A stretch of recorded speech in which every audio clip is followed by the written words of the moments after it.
বন্ধুরা নমস্কার। আজকের কোশ্চেন, দুটি গোলকের আয়তনের অনুপাত 27:8 হলে পার্শ্বতলের ক্ষেত্রফলের অনুপাত কত হবে?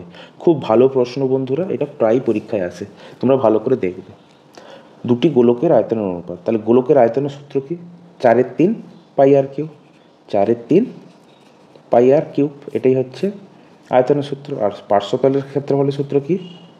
4πr², এটা হচ্ছে পার্শ্বতলের ক্ষেত্রফলের সূত্র। এবার হচ্ছে দুটি গোলক আছে তার অনুপাত, তাহলে আমরা কি করব? 4/3 πr1 মানে প্রথম গোলকের ব্যাসার্ধের কিউব বাই 4/3 πr2, এটা হচ্ছে দ্বিতীয় গোলকের ব্যাসার্ধের দৈর্ঘ্য, সমান কত বলে দিয়েছে বন্ধুরা?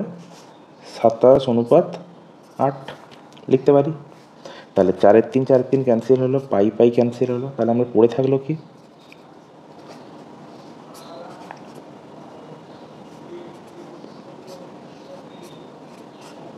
বেশ, ওকে।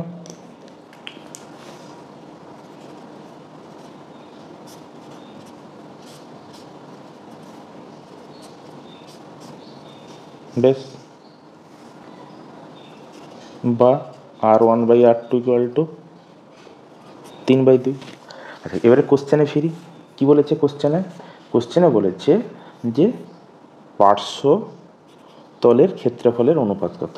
তাহলে পার্শ্বতলের সূত্র আমরা কি লিখেছিলাম এখানে বন্ধুরা? 4πr²। তাহলে অনুপাতটা বের করব। তাহলে অনুপাত কত হবে? 4πr1²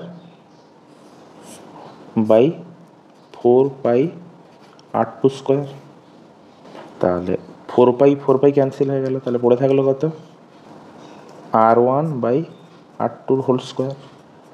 আচ্ছা, আমরা কিছুক্ষণ আগে r1/r2 কত পেয়েছি? 3/2। তাহলে কি করব? 3/2² সমান 9/4 = 9:4। এটা হচ্ছে এই কোশ্চেনের অ্যান্সার। খুবই সোজা বন্ধুরা, আর এই কোশ্চেনটা প্রায় পরীক্ষায় আসে, কিন্তু তোমরা ভালোভাবে করবে। Thank you.